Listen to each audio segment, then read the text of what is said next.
The shift in the Atlantic did not begin with a new machine or a classified device. It began with a faint line of chalk, drawn across a cold linoleum floor before sunrise. In early March of 1943, while the ocean routes were under immense pressure and supply ships struggled to reach Britain, a group of officers gathered in a dim underground room in Liverpool. They did not expect to witness anything remarkable. Yet within an hour, many of them would understand that their long-trusted instincts at sea had been guiding them toward preventable losses. And standing in front of them, holding nothing more significant than a wooden pointer and a stopwatch, was a young woman barely out of school. She was 19, slight in frame, focused in expression, and her name was Janet O'Kell. Most people in the Royal Navy had never heard of her, nor did they imagine someone her age could influence the vast struggle unfolding across the North Atlantic. To them, she was simply part of the Women's Royal Naval Service, a branch known for its discipline and reliability, not for reshaping strategy. Yet on this particular morning, the officers around her gradually sensed that the demonstration they were about to see was unlike anything they had been taught in their decades at sea. Janet stood at the edge of the large plodding floor, the surface painted to represent open water. Small markers shaped like merchant ships and escort vessels had been positioned with careful precision. A few dark pieces, miniature submarines, rested off to the side, waiting to enter the simulation at a signal. Every object on the floor corresponded to real distances and real speeds. Every movement was measured in real time. And every decision made by the officers participating would reflect the choices they would make in a genuine convoy operation. What none of them realized yet was that the quiet young woman guiding this exercise had spent the past 8 months studying patterns of behavior inside this very room. She had charted the timing of reactions, the spacing of ships, and the instinctive habits officers relied upon when responding to German submarines. She knew how escorts tended to split away from the convoy, and how even a brief pursuit created small openings. She had also learned, with growing concern, that these openings were precisely where coordinated submarine groups were striking in real combat. But this morning carried an added weight for her, one she kept hidden behind a calm exterior. 2 days earlier, she had received news about her older brother, a dedicated member of a convoy escort crew. The message stated that his ship had been lost while responding to a submarine threat. He had followed procedures exactly as he had been trained. The escort vessel had turned outward, accelerating to chase what appeared to be a hostile contact. It created a temporary gap in the defensive formation, just long enough for unseen enemy submarines to approach the merchant ships. By the time the escort returned, the situation had deteriorated beyond recovery. Janet had run this exact situation on the plodding floor many times. She recognized the sequence instinctively: an escort reacting to a perceived danger, the temporary break in formation, and the chain of events that always followed. In the controlled environment of a simulation, the consequences appeared only as chalk traces and rearranged models. In the real Atlantic, the consequences were far heavier. Still, she did not allow the personal weight of recent events to distract her from her purpose. She had spent months gathering tangible evidence that much of the Royal Navy's existing doctrine, built on centuries of surface combat principles, no longer fit the nature of submarine conflict.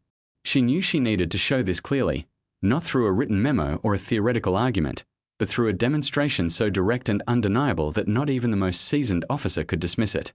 As the session began, the officers formed a semicircle, watching as Janet placed the first submarine marker on the edge of the painted floor. She pressed the stopwatch, began her steady narration, and guided the participants through the unfolding scenario. Almost immediately, one of the officers reacted exactly as she anticipated. A destroyer model was nudged outward from the convoy, accelerating toward the submarine's indicated position. The moment it moved, Janet marked the new gap in the protective screen with a narrow streak of chalk. Seconds later, she introduced a second submarine marker, this one approaching from a different angle, slipping toward the exposed corridor. The officers leaned closer, recognizing the vulnerability. Some frowned, others folded their arms. The pattern was starting to emerge, but many still held to the belief that an aggressive pursuit was necessary to suppress the threat. They had been taught for years that prompt, outward motion was the correct approach. As the minutes passed, the consequences of that instinctive response played out before them. Merchant markers were repositioned to signify hits. Escort models struggled to reform their screen. And the officers were forced to acknowledge that the brief decision to chase had set everything into motion. Janet did not raise her voice or dramatize the moment. She simply traced another thin line of chalk, indicating the final position of the submarine group. When she stepped back, The floor showed a spread of clear entry paths that had opened only because the protective formation had stretched outward. The visual contrast between the intact initial formation and the disrupted final state was striking in its simplicity. Silence filled the room. Not a silence of boredom, but the kind that appears when experienced people encounter an uncomfortable truth. For some, the realization was immediate. For others, it would take time to accept what they were seeing. Yet even at this early stage, it was becoming clear that the young woman in the plotting room possessed an analytical clarity that had been missing from earlier assessments. What she had demonstrated was not a criticism of bravery or commitment. It was a revelation about timing, geometry, and pattern. A revelation that suggested the long-standing approach, rooted in generations of naval tradition, was unintentionally creating hazards for the very convoys it aimed to protect. And somewhere within that realization, still forming, still delicate, lay the first step toward one of the most dramatic shifts in naval tactics during the entire conflict. The officers observing the exercise gradually leaned closer to the plotting floor, drawn in by the clarity of what had unfolded.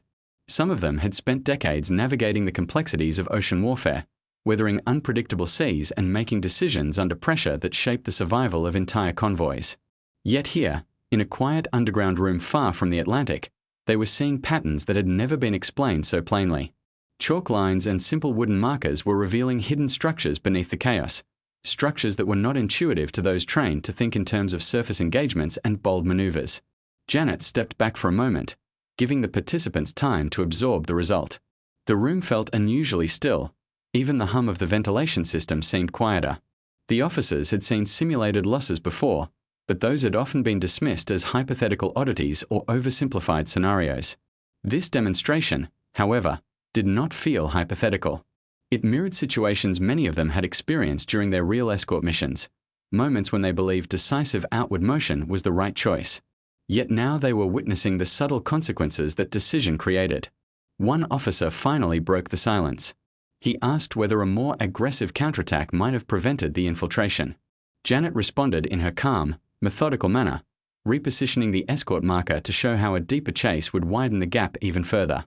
The math left no room for interpretation. She traced the potential path of the additional submarine with a smooth sweep of chalk, showing how a second wave would have an even easier approach. The demonstration was not confrontational. It was simply factual, unfolding step by measured step. She continued the simulation until the officers could see the full sequence. In each case, the pursuing escorts drifted farther from the core formation, and the convoy's protective circle stretched thin. It was not that the escorts were ineffective. Their movements were simply misaligned with the evolving nature of submarine tactics. The environment in which this battle was being fought demanded a different mindset, one centered not on chasing fleeting targets, but on maintaining a cohesive structure difficult for any submarine to penetrate. As the officers studied the configurations, it became clear that the entire dynamic of convoy defense needed re-evaluation. The tactics they had practiced for years, perhaps even felt instinctively proud of, were not well suited for the adversary they faced. The submarine threat was not a duel between individual ships but a contest of patience, timing, and coordination. The vessels involved did not behave like traditional surface combatants. They operated in hidden layers of the ocean, shifting unpredictably between visibility and invisibility. Pursuing them outward from a convoy was akin to stepping away from a shelter during a storm. Janet noticed the shifting expressions. She understood that change on this level was never easy. Many of these officers had trained under the same doctrine their entire careers. Their mentors had passed down principles rooted in historic victories. Bold action, decisive maneuvers, and aggressive pursuit were woven into the foundation of naval culture. To suggest that these same instincts might now be counterproductive required a delicate balance of clarity and respect. Yet she also sensed something else, the willingness to reconsider. Not from embarrassment or pressure, but from a genuine desire to safeguard the convoys they escorted. These were individuals who bore the weight of responsibility every time they put to sea. If the patterns on the floor revealed a more effective method, most of them would choose practical results over tradition. Janet reset the markers for the next phase of the exercise, but before she began, she looked across the room and saw a detail familiar to her, a small stack of real paperwork delivered earlier that morning. She recognized the format immediately, another set of reports summarizing the recent convoy events in the Atlantic. Each line represented a vessel, a route, and an outcome. Some lines highlighted successful crossings, while others described losses. Behind the numbers were countless families waiting for news, hoping for a message of safe arrival. Her attention shifted back to the simulation, but the presence of those reports served as a quiet reminder of why this work mattered. The plotting room was not a theoretical space. It was a place where decisions were tested, where patterns were revealed, and where strategies were forged that could influence the well-being of thousands of people. Janet gestured for the officers to gather closer as she began another demonstration. This time, she adjusted the submarine markers to simulate a different approach pattern, a more coordinated encirclement that represented the advanced tactics increasingly observed in the Atlantic. She explained each movement with precision, guiding the officers through the sequence as though she were narrating a story. When the escorts reacted outward once more, the chalk lines made the unfolding vulnerabilities unmistakable. One of the senior officers, known for his confident command style, asked whether maintaining a tighter formation would leave the escorts passive and unable to counter threats effectively. Janet acknowledged the concern, then reset the board to show an alternative. She demonstrated how escorts positioned more closely could still project outward detection through coordinated illumination and controlled maneuvers, all without leaving significant openings. The difference was subtle but profound. Instead of chasing distant shadows, the escorts worked as a unified shield around the convoy. Their strength was not speed or daring, but cohesion and discipline. In this new approach, submarines would find fewer opportunities to slip through, and even if they attempted an attack, they would face a solid barrier rather than scattered defenders. As she completed the demonstration, she glanced at the clock. The entire sequence had taken less than half an hour. Yet within that span, she had revealed more about evolving submarine tactics than some officers had encountered in months at sea. The realization was not lost on them. Several took notes. Others studied the floor quietly, examining the chalk paths with a thoughtful gaze. The atmosphere in the room had changed. The skepticism present when the session began was slowly dissolving into curiosity and a cautious willingness to adapt. The officers knew the situation in the Atlantic was critical. Every day brought new reports of losses, and time was pressing. They understood that maintaining familiar strategies simply because they felt comfortable was no longer an option. Janet maintained her composed demeanor as she prepared for the next stage. She was aware that this lesson, while impactful, was only one part of a larger process. The patterns she was revealing needed to be implemented consistently across countless escort groups. The officers here today were only the beginning. The real challenge lay ahead, reshaping how an entire fleet approached its mission. But for now, she focused on the next demonstration. The officers were watching closely. The chalk was ready. The floor was prepared. And for the first time, the possibility of systemic change did not seem distant. Janet paused briefly, adjusting one of the markers so that its position reflected a more precise distance. Accuracy mattered, not only for the integrity of the exercise but also for the trust of the officers. She wanted them to see that these simulations were not arbitrary arrangements of wooden shapes. They were scaled representations built from the careful study of real encounters, German patterns, and documented escort behavior. The plotting floor beneath her feet had become an essential tool in the struggle for the Atlantic. Each grid line represented distance in hundreds of meters. Each shift in position symbolized minutes of real time.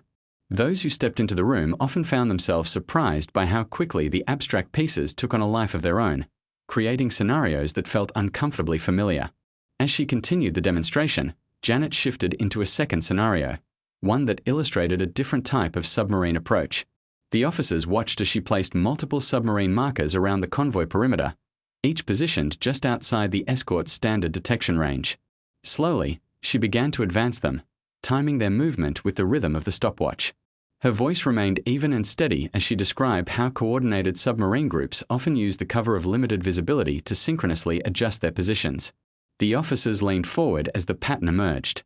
The submarines did not rush, nor did they commit prematurely to direct engagement.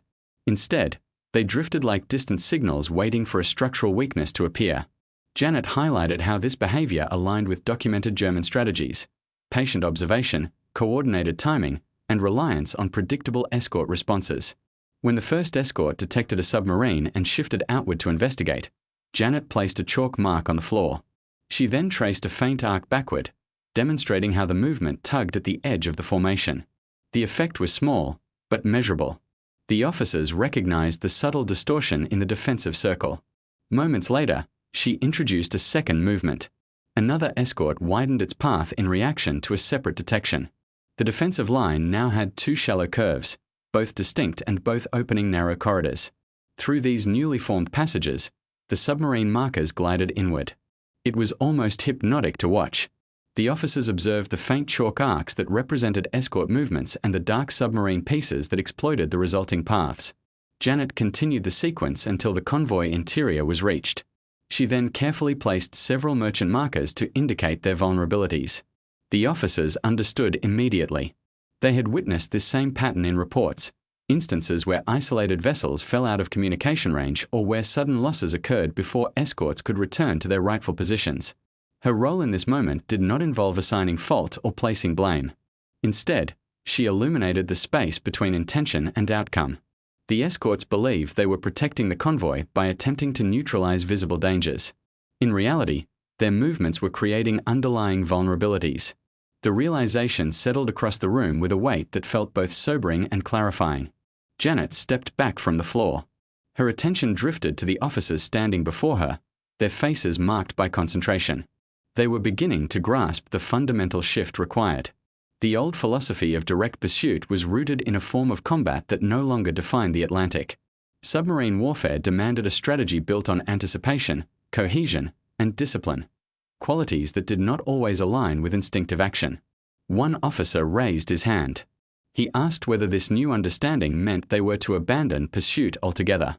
Janet clarified that pursuit still had a place, but it needed to be executed within the structure of a stable formation. She explained how coordinated illumination and well-planned spacing could provide defensive strength without allowing formation gaps. She demonstrated these adjustments on the floor. She realigned the escort markers, forming a sturdy perimeter around the convoy. The spacing between them was consciously tight, leaving no immediate room for submarines to slip through. She then simulated a submarine's approach and showed how the escorts could respond without abandoning their positions, thereby maintaining the circle. The officers followed every movement carefully. They recognized the potential. The new configuration did not hinder the escort's ability to react. It simply reframed their behavior. Instead of searching outward and leaving vulnerabilities, they became guardians of the convoy's perimeter, shifting inward and outward in harmony rather than scattering. As the demonstration continued, the plotting floor transformed from a simple teaching tool into a strategic map of possibilities. The officers could now see how a coordinated, disciplined formation changed the very dynamic of submarine encounters. Instead of being reactive, the escorts became proactive, shaping the battlefield in ways that neutralized hidden threats. The more Janet revealed, the more the officers understood that these simulations were not merely theoretical exercises. They were mirrors reflecting the evolving reality of ocean conflict. Patterns of submarine behavior were consistent across reports, and the strategies shown on the floor aligned with real experiences. The room grew quiet once more as the implications settled. Janet reset the board again and prepared for the next sequence. Her hands moved with practiced precision, placing each marker precisely where it needed to be. She took a moment to glance at the officers and saw that several had adopted a new expression, a mixture of curiosity and determination. The demonstration had given them something tangible, a way to adapt, a way to respond to the shifting nature of the Atlantic, and most importantly, a way to protect the convoys that represented the lifeline of their nation. She took a steady breath and prepared to continue. There was still much to show, and time was always in short supply. As Janet prepared for the next section of the demonstration, the basement seemed to tighten around her. The plotting floor, with its soft glow from overhead lamps, had become a stage on which the future of convoy defense was being rewritten line by line. She moved each marker with the confidence of someone who understood not only the positions but also the deeper patterns they expressed. The officers were now focused, their earlier uncertainties replaced by an analytical sharpness. They no longer leaned back skeptically or folded their arms in doubt. Instead, they bent closer, studying each chalk line as if decoding a message layered within the simulation. Janet positioned the convoy anew and adjusted the escorts into a different configuration. This time, the goal was to demonstrate how a disciplined perimeter might appear during moments of limited visibility. She described how fog, clouds, and nighttime conditions often masked approaching dangers and how escorts needed to rely on coordinated spacing rather than isolated maneuvers. She then placed several submarine markers at various distances, representing a group that had detected the convoy from afar. She narrated the slow approach of the submarines, noting how they often remained submerged or partially concealed while they repositioned. Her timing was exact, aligning each movement with realistic measurements. The officers began to notice subtle cues in her movements.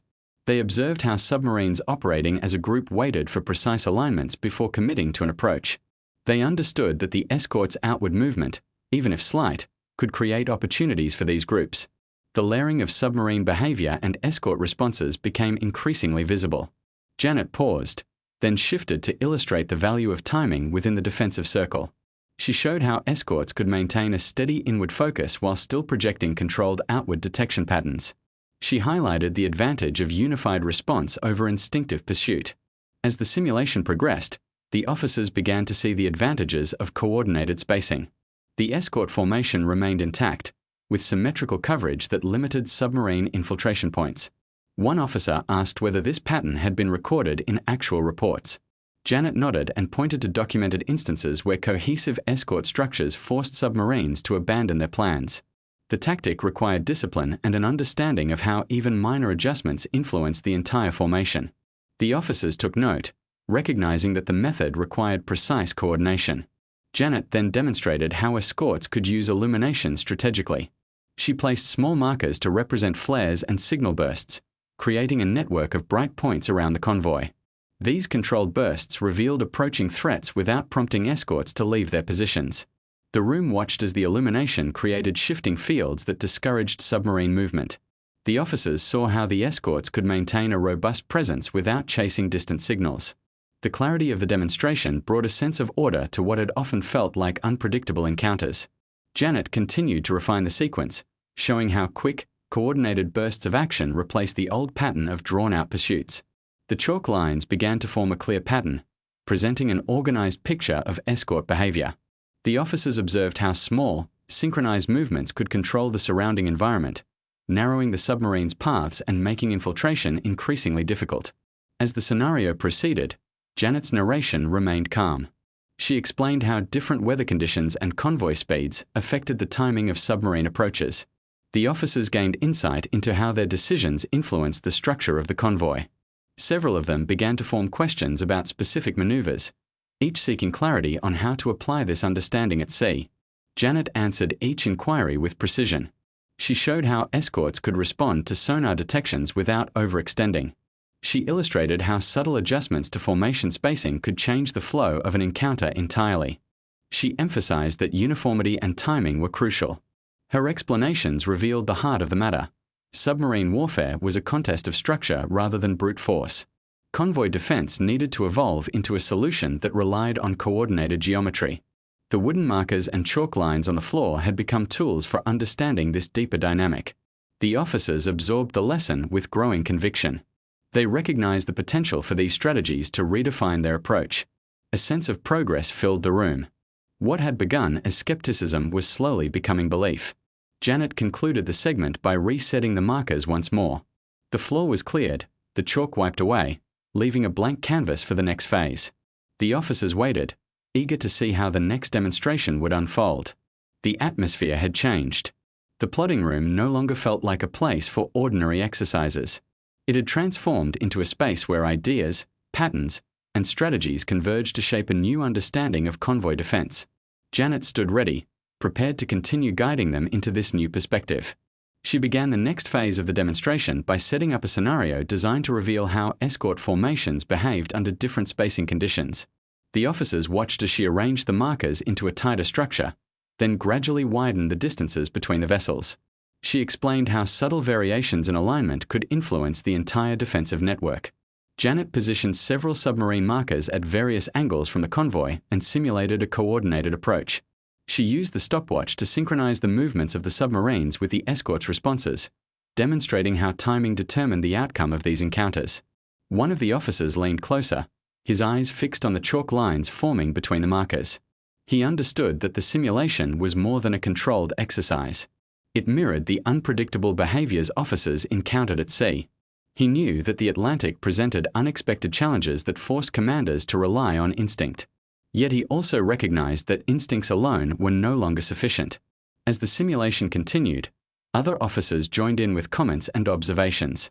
They pointed out how certain movements created new vulnerabilities and how others reinforced the formation stability. Janet encouraged questions and provided detailed explanations, showing how each decision affected the convoy's overall safety. She then introduced a scenario involving multiple submarines operating in close coordination. She demonstrated how the submarines would wait for a specific alignment before initiating their approach. The officers watched as the submarines advanced along a curved path, seeking a narrow opening in the escort formation. The dynamic interaction between the submarines and escorts revealed the importance of anticipating submarine behavior. Janet emphasized that escorts must remain prepared for multiple simultaneous approaches, not just isolated incidents.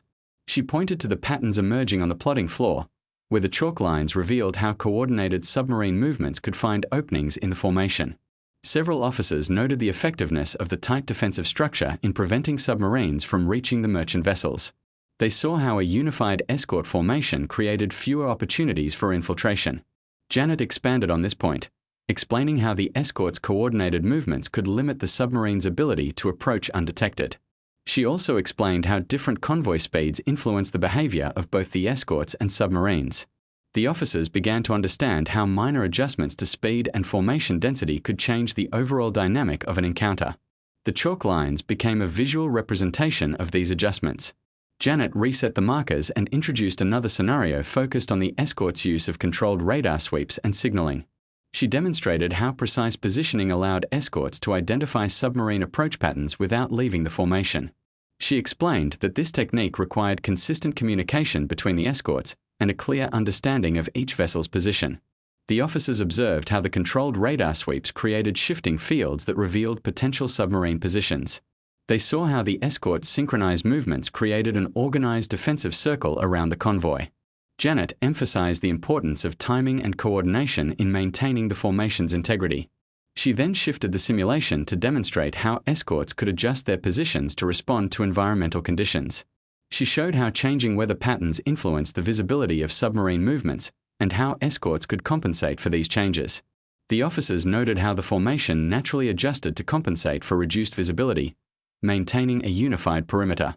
Janet continued the simulation, guiding the officers through a series of coordinated maneuvers. She explained how each adjustment contributed to the overall effectiveness of the defensive structure. The officers absorbed the lessons, recognizing the importance of maintaining a cohesive formation. As the simulation progressed, the officers saw how the escorts could respond to multiple submarine approaches without leaving their positions. They recognized that the tight defensive circle created fewer opportunities for submarines to exploit. They understood that this new approach required discipline and coordination. Janet concluded the demonstration by resetting the markers once more. She knew that the lessons presented here were only the beginning. The officers needed to practice these strategies repeatedly to internalize the new approach. She looked at the officers and saw their newfound confidence. They understood that they had witnessed a new way of protecting the convoys. They recognized that this approach could significantly reduce the losses in the Atlantic. Janet smiled faintly. She knew that these officers would carry the lessons forward, shaping the future of convoy defense. The plotting room had become a space of transformation, and she was ready to continue guiding them toward a new understanding. As the officers arranged themselves more comfortably around the plotting floor, Janet sensed a shift in their demeanor. What had begun as curiosity had grown into genuine engagement. Their questions reflected a deeper understanding of the underlying structure of the simulations. Their observations grew sharper, more analytical, and more attuned to the nuances of convoy behavior. Janet prepared to introduce a scenario that had been particularly challenging for many officers in the past. She arranged the markers to simulate an environment where multiple submarines approached from different angles in rapid succession. She wanted to illustrate how a fractured escort formation could compromise the integrity of the convoy's defensive circle. The officers observed as Janet placed the submarine markers at calculated distances from the convoy. She explained how the submarines would wait for a specific alignment before initiating their approach. She highlighted the importance of identifying the submarine's patterns early to prevent them from reaching vulnerable positions. When she signaled the start of the simulation, the submarine markers began to move slowly. Janet synchronized their movements with the stopwatch. The officers leaned in, watching as the escorts responded to the submarine detections. Several escorts attempted to move outward, following their instinctive response to investigate a threat. Janet paused the simulation and pointed to the widening gap in the escort formation.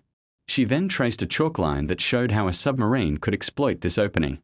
The officers recognized the vulnerability. They understood that the escort's movements had created the opening that the submarines sought. Janet resumed the simulation, allowing the submarines to continue their approach. She demonstrated how each decision made by the escorts influenced the overall dynamic of the encounter. The chalk lines revealed the sequence of decisions that allowed the submarines to infiltrate the formation. The officers watched carefully, recognizing that the new approach required a shift in mindset. They saw how the escorts needed to operate as a unified team rather than relying on individual maneuvers. They understood that coordinated spacing was essential to maintaining the formation's integrity. Janet reset the markers and introduced a different scenario. This time, she demonstrated how escorts could use controlled illumination to reveal submarine positions without abandoning their posts. She placed markers representing illumination points around the convoy and synchronized the illumination patterns with the escort's positions. The officers observed how the illumination created shifting fields that discouraged submarine approaches. They saw how the escort's synchronized movements prevented submarines from reaching vulnerable positions. Janet emphasized that the controlled illumination revealed potential threats without compromising the integrity of the escort formation. As the simulation continued, the officers began to understand how coordinated illumination and synchronized movements created a unified defensive circle. They recognized that this approach required discipline and coordination. They understood that each escort's position contributed to the overall effectiveness of the formation. Janet concluded the demonstration by highlighting how the new approach could reduce the convoy's vulnerabilities. She explained how coordinated movements and controlled illumination created a unified defensive structure. She emphasized that this approach required a shift in mindset. The officers absorbed the lessons, recognizing that they needed to internalize the new approach. They understood that the new approach required a shift in mindset. They recognized the importance of maintaining the formation's integrity. Janet smiled faintly. She knew that the officers were ready to embrace the new approach. She understood that they needed to practice the new approach repeatedly to internalize it. She knew that the plotting room had become a space of transformation. She prepared to introduce the next sequence of simulations. The officers were ready to continue. The plotting floor was clear. The chalk was ready. And the future of convoy defense was taking shape. Janet began arranging the next scenario, placing the markers with steady precision. This time, she introduced a new dynamic: the effect of coordinated timing between submarines and how they could exploit even the smallest inconsistencies in escort behavior. She wanted to show how synchronization among the submarines created a powerful advantage, one that required equally synchronized responses from the escorts. The officers gathered closer as she placed several submarine markers around the convoy. Each one represented a unique threat vector. Some were positioned to approach from the edges, while others were placed closer, simulating the hidden movements that had often been documented in reports. Janet started the simulation. The submarines moved slowly at first, drifting along the edges of the convoy's defensive circle. She narrated their approach, explaining how they often operated with patience, waiting for the escorts to create openings. The officers watched carefully as the submarines advanced. As the simulation progressed, one of the escorts detected a distant signal and moved outward to investigate. Janet paused the simulation and traced a chalk line indicating the path the escort vessel had taken.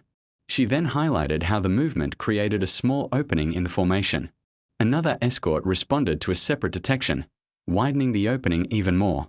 Janet continued tracing chalk lines that revealed the unfolding pattern.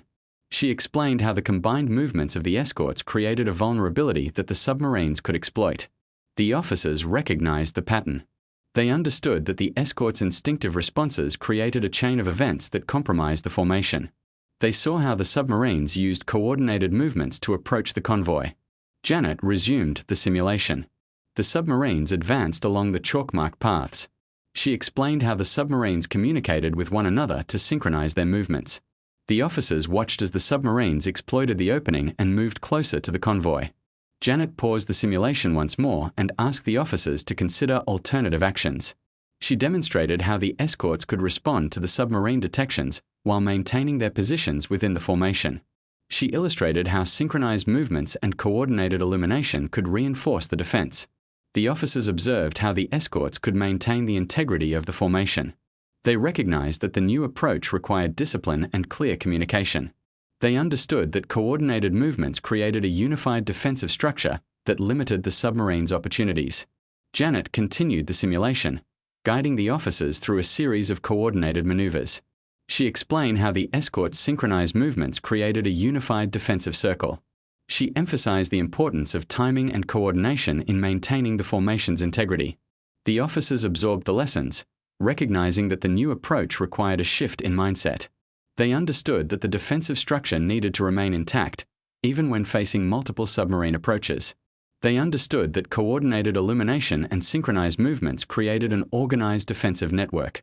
Janet concluded the demonstration by resetting the markers. She knew that the officers were beginning to internalize the new approach. She recognized that the plotting room had become a space of transformation. She prepared to introduce the next sequence of simulations. The officers were ready to continue. The chalk was ready, and the future of convoy defense was taking shape. Janet set up a new scenario, one meant to showcase how the escorts could transition from reactive measures to proactive positioning. She placed the markers with deliberate care and explained how this new approach required the escorts to maintain awareness of the convoy's perimeter while anticipating the submarine's coordinated movements. The officers watched as she arranged the convoy markers into a compact formation. She then positioned the escort markers at calculated intervals around the convoy. The submarines were placed at varying distances, simulating a multi-directional threat. Janet started the simulation, moving the submarines slowly toward the convoy. She explained how submarines often waited for the escorts to create openings. She described how escorts, under the old doctrine, reacted instinctively to signals, leaving gaps. The officers recognized the pattern. They understood that the old doctrine created vulnerabilities. They saw how the new approach required escorts to maintain their positions within the formation. Janet paused the simulation and introduced controlled illumination markers. She demonstrated how the escorts could use illumination to identify submarine positions without abandoning their posts. The officers observed how the illumination created shifting fields that discouraged submarine approaches. Janet resumed the simulation. She guided the officers through a series of coordinated movements. She explained how the escorts could adjust their positions to maintain the formation's integrity. The officers recognized that this approach required discipline and coordination. She then introduced a new dynamic. She explained how environmental conditions, such as changing weather patterns, influence the behavior of the submarines and escorts. She demonstrated how the escorts could adjust their positions to compensate for reduced visibility. The officers observed how the formation naturally adjusted to compensate for the environmental conditions. They recognized that the defensive structure needed to remain intact, regardless of the external factors. They understood that coordinated movements were essential to maintaining the formation's integrity. Janet continued the simulation, guiding the officers through a series of coordinated maneuvers. She emphasized the importance of anticipating the submarine's movements. The officers absorbed the lessons, recognizing that the new approach required a shift in mindset. Janet concluded the demonstration by resetting the markers. She knew that the officers were beginning to internalize the new approach. She recognized that the plotting room had become a space of transformation. She prepared to introduce the next sequence of simulations. The officers were ready to continue. The chalk was ready, and the future of convoy defense was taking shape. Janet now moved into the culminating demonstration. The convoy was arranged in its most refined defensive structure yet, and the officers sensed that they were approaching a breakthrough concept. She knew the scenario she was about to present would test everything the officers had learned so far. She placed the submarine markers in a distributed pattern around the convoy. She explained that this scenario represented the most complex arrangement the escorts were likely to face. The submarines would coordinate their movements to create simultaneous pressure from multiple directions. The simulation began. The submarines advanced cautiously. The officers watched as the escorts maintained their positions within the formation. They recognized that synchronized movements prevented the submarines from approaching undetected. Janet paused the simulation to introduce controlled illumination. She demonstrated how the escorts could implement illumination to reveal submarine positions and increase their defensive perimeter. The officers observed how the illumination limited the submarines' opportunities to approach. Janet resumed the simulation. The submarines attempted to coordinate their movements to exploit potential openings. The officers recognized how the escort's synchronized movements reinforced the defensive structure. They saw how the new approach prevented the submarines from infiltrating the formation. Janet paused again and explained how different speeds affected the formation. She highlighted how small adjustments to speed influenced the overall dynamic of the encounter. The officers recognized that speed control required discipline and coordination. The simulation continued. The escorts adjusted their positions in response to changing environmental conditions. The officers observed how the formation maintained its integrity even under challenging conditions. Janet concluded the simulation by demonstrating how synchronized movements and controlled illumination created a unified defensive structure. The officers recognized that the new approach required a shift in mindset. They understood that the convoy's protection relied on discipline and coordination. Janet reset the markers. She knew that the officers had internalized the new approach. She recognized that the plotting room had become a space of transformation. She prepared to introduce the final sequence of simulations. The officers were ready to continue. The chalk was ready. And the future of convoy defense was taking shape. For the final sequence, Janet arranged the convoy markers with deliberate care, knowing that this demonstration would represent the culmination of months of study. She placed the escorts around the convoy in a precise formation, each vessel positioned at calculated intervals. She explained to the officers that this exercise represented the highest level of submarine coordination observed. The submarines were positioned at various distances, simulating multiple simultaneous approaches. She emphasized that this scenario required the escorts to maintain a unified defensive presence. The simulation began. The submarines advanced slowly. Janet narrated their movements, highlighting how they maneuvered in coordinated patterns. The officers watched as the escorts maintained their positions within the formation. Janet paused the simulation to introduce controlled illumination. She demonstrated how the escorts could use illumination to create fields that revealed submarine positions. The officers recognized how the illumination limited the submarine's opportunities to approach. She resumed the simulation. The submarines attempted to exploit openings in the formation. The officers watched as the escorts performed synchronized movements to reinforce the defensive structure. They recognized that coordinated spacing prevented the submarines from reaching vulnerable positions. Janet paused again and introduced subtle speed adjustments to demonstrate how the escorts could adapt to changing environmental conditions. She explained how these adjustments influenced the overall dynamic of the encounter. The officers saw how the formation maintained its integrity. Janet concluded the simulation by demonstrating how synchronized movements, controlled illumination, and speed adjustments created a unified defensive structure. The officers recognized that the new approach required discipline, coordination, and a shift in mindset. She stepped back from the plotting floor and looked at the officers. They understood that the future of convoy defense rested on their ability to implement the new approach. They recognized that the lessons learned in the plotting room would shape their decisions at sea. The room grew quiet as the officers absorbed the significance of what they had learned. They understood that the convoy's protection relied on maintaining the integrity of the defensive structure. They recognized that the new approach offered a more effective way to safeguard the convoys. Janet quietly reset the markers for one final time. She knew that the officers were ready to carry the lessons forward. She understood that the plotting room had become a space of transformation. The chalk rested on the edge of the plotting floor. The officers stood ready. And the future of convoy defense was already changing.